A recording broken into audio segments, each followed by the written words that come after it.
Letter 1. To Mrs. Saville, England. St. Petersburg, Dec. 11th, 17. You will rejoice to hear that no disaster has accompanied the commencement of an enterprise which you have regarded with such evil forebodings. I arrived here yesterday, and my first task is to assure my dear sister of my welfare and increasing confidence in the success of my undertaking.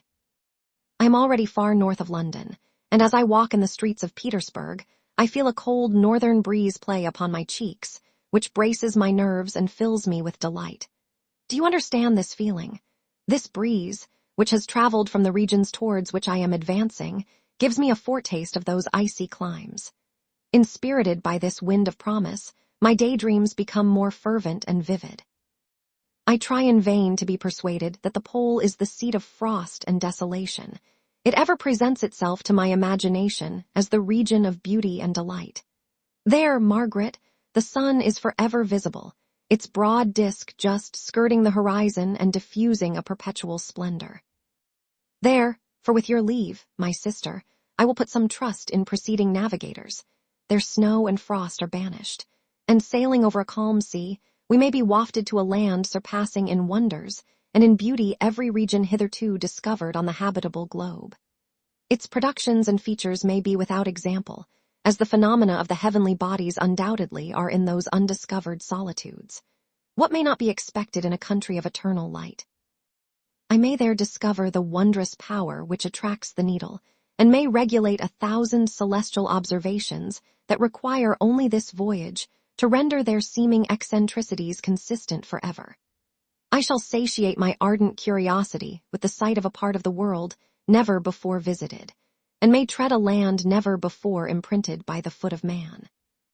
These are my enticements, and they are sufficient to conquer all fear of danger or death, and to induce me to commence this laborious voyage with the joy a child feels when he embarks in a little boat, with his holiday mates, on an expedition of discovery up his native river. But supposing all these conjectures to be false, you cannot contest the inestimable benefit which I shall confer on all mankind, to the last generation, by discovering a passage near the pole to those countries, to reach which at present so many months are requisite, or by ascertaining the secret of the magnet, which, if at all possible, can only be effected by an undertaking such as mine. These reflections have dispelled the agitation with which I began my letter, and I feel my heart glow with an enthusiasm which elevates me to heaven, for nothing contributes so much to tranquilize the mind as a steady purpose, a point on which the soul may fix its intellectual eye. This expedition has been the favorite dream of my early years. I have read with ardor the accounts of the various voyages which have been made in the prospect of arriving at the North Pacific Ocean through the seas which surround the pole. You may remember that a history of all the voyages made for purposes of discovery composed the whole of our good Uncle Thomas' library. My education was neglected, yet I was passionately fond of reading.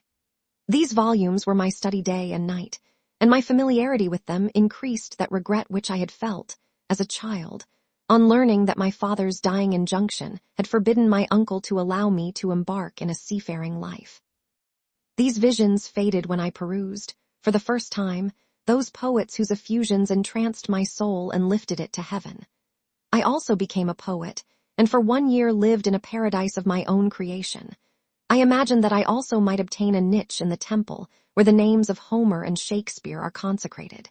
You are well acquainted with my failure and how heavily I bore the disappointment.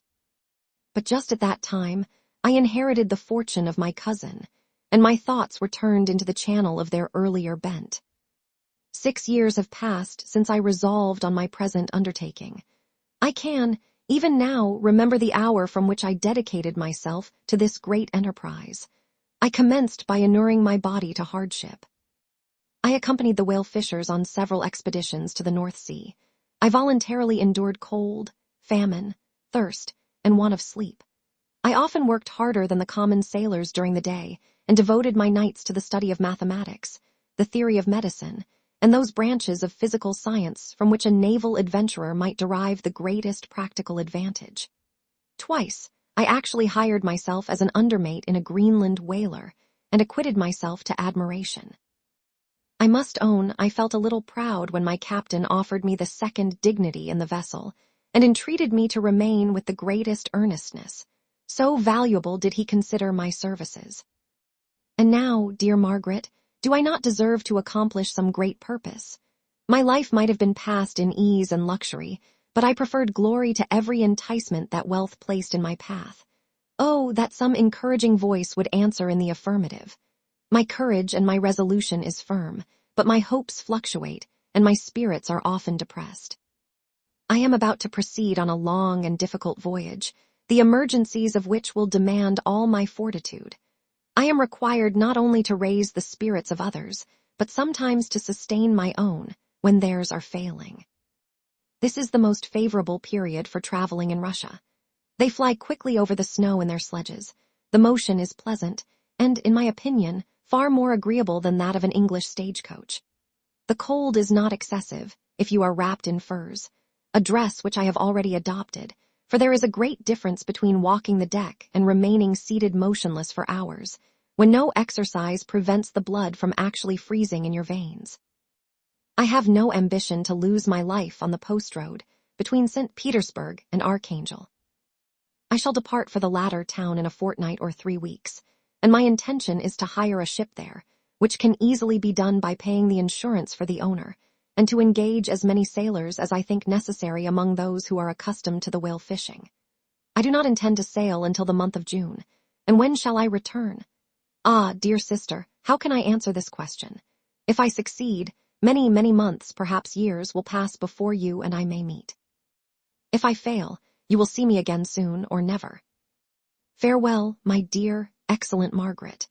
Heaven shower down blessings on you, and save me, that I may again and again testify my gratitude for all your love and kindness. Your affectionate brother R. Walton,